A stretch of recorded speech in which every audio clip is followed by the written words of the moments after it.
कधीच नाही चुकणार तुमचे फेवरेट टीव्ही शोज झी5 सोबत, तेही एकदम फ्री। काय चाललंय काय तुमचं? तुम्ही ह्याची साक्ष घेताय? ह्याची लायकी आहे का आई साहेबांचं नाव तोंडातनं काढायची? अहो अधिपती, तुमच्या आई साहेबांनाच विचारा खरं काय ते। भुवनेश्वरी मॅडम, मला आता सगळं सत्य कळलंय। यानं सांगितलंय मला, यानं सगळं कबूल केलंय। आता आपल्यासाठी हेच चांगलंय की तुम्ही तुमचे सगळे गुन्हे, सगळ्या चुका, सगळी कारस्थानं सगळ्यांसमोर कबूल करा।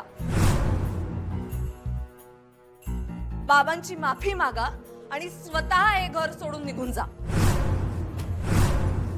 मी अधिपतींसाठी जे काही केलंय त्याची आठवण ठेवून मी तुमच्यावर कुठलीही कायदेशीर कारवाई करणार, पण जर तुम्ही हे स्वतःच्या तोंडानं कबूल केलं नाहीत आणि बजरंग कडून आम्हाला ऐकायला मिळालं तर मात्र मी तुमच्यावर कायदेशीर कारवाई करेन, हे नक्की।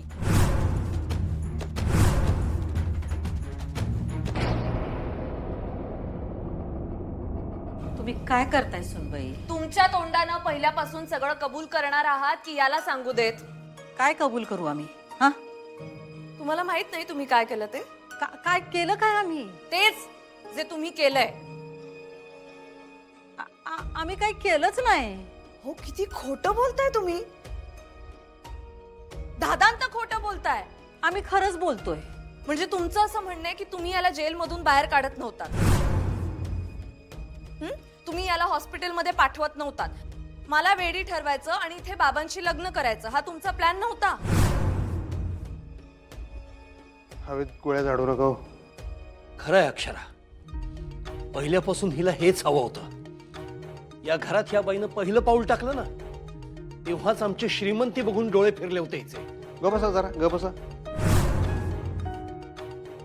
हे बघा अधिपती, मी यांच्यावर कुठलेही आरोप करत नाहीये, जे सत्य आहे तेच सांगते। त्यांना बाबांशी लग्न करायचं होतं, पण त्यांना मी या घरात नको होते। मला संशय आला होता तेव्हापासून या सावध झाल्या होत्या, माझा काटा काढण्याचा प्रयत्न करत होत्या। माझं शिक्षण नसतं तर मलाही असंच वाटत राहिलं असतं की मी खरंच वेडी झाली, मला भास होत आहे, पण तसं नव्हतं। माझं डोकं ठिकाणावरच होतं। तुमचा प्लॅन फसला भुवनेश्वरी मॅडम, कारण तुमचे मनसुबे मी धुळीला मिळवले। काय प्लॅन केला होता तुम्ही? बाबांशी लग्न करायचं आणि मला वेडी ठरवायचं? हवेत गोळ्या झाडू नका। नाही अधिपती, हाच प्लॅन होता त्यांचा, हा यांचा प्लॅन होता, एकदम फुल प्रूफ।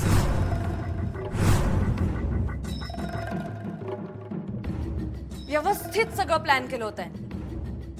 तुम्ही एक गोष्ट विसरलात मॅडम, डोक्याला शिक्षणाची जोड असेल तर माणूस कुठल्याही कचाट्यातून बाहेर पडू शकतो। तुम्हाला असं वाटतं ना की शिकलेल्या माणसांना डोकं नसतं, तसं नाहीये। मला जसं शिक्षण आहे तसंच डोकंही आहे। मी 1 + 1 2 असं लॉजिक लावलं आणि छडा लावला या सगळ्या प्रकरणाचा, आणि आता सत्य तुमच्या समोर आहे। आता बऱ्या बोलानं कबूल करा, नाहीतर काय करणार तुम्ही सुनबाई? नाहीतर हा कबूल करेल।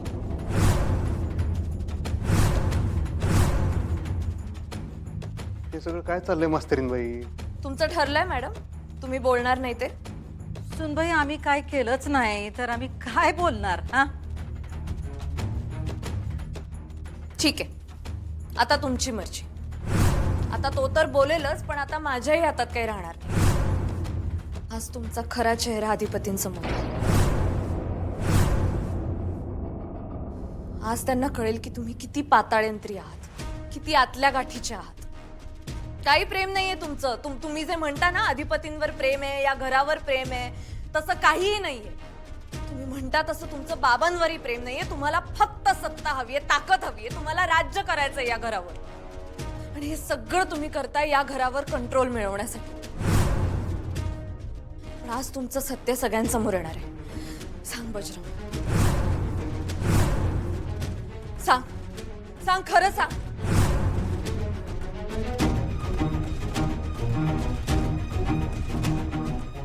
त्यांना घाबरू नकोस, ते काही करणार नाही तुला.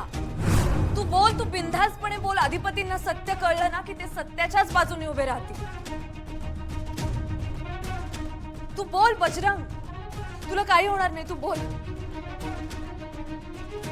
आणि ह्यो जर आता इथं खोटं बोलला, तुला मी जागेवर जित्ता काढत असतो बघ माझ्या. भारी.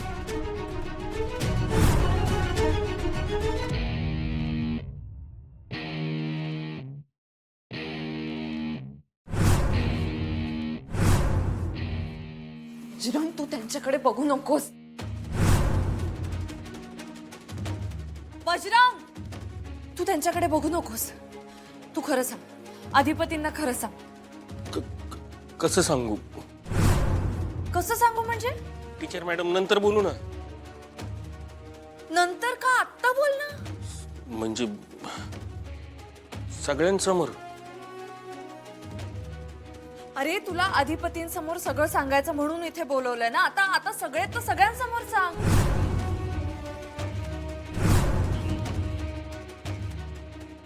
बोल बजरंग, बोल, खरं बोल. तुला तुझ्या आईची शपथ आहे बजरंग, खरं बोल. काय टीचर मॅडम, खरं बोल. मग आता आईची शपथ दिली तर मला खरं बोलावंच लागेल. ऐका ना, आपण बोलून नंतर. अरे काय जातो, काय चाललंय तुझं बजरंग? तुला सांगितलं होतं ना, जे तू मला सांगितलंस ते तुला अधिपतींना सांगायचंय. हा, पण बिन काय नाही. खरं बोल, खरं सांग, सगळ्यांना सांग. Teacher madam. नाही, तू खरं बोल आधी. बजरंग, तुला शपथ आहे हा? आईची शपथ आहे, तुला खरं बोल. सांग, यांनी तुला जेल बाहेर काढलं ना? यांनी तुला हॉस्पिटलमध्ये पाठवलं ना मला त्रास देण्यासाठी? यांनी केलं ना सगळं कारस्थान?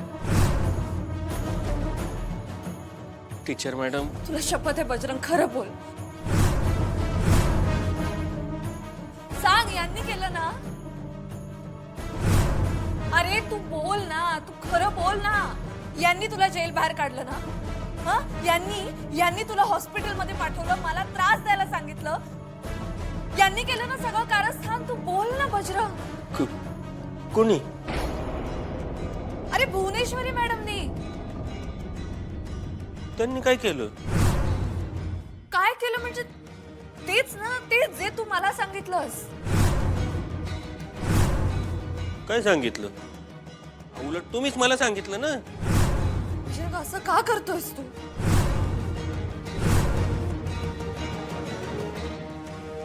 सुनबाई, सुनबाई, राहू द्या, राहू द्या. हे बघा, अवघड जागेचं दुखणं होत असेल तर आम्ही तुम्हाला माफ करतो आम्ही तुम्हाला. पण जाऊ द्या, आता ह्यो गुन्हेगार आहे, याला आपल्या फॅमिली मॅटर मध्ये घ्यायचं म्हणजे. एक मिनिट, फॅमिलीच्या मॅटर मध्ये तुम्ही आणलाय त्याला?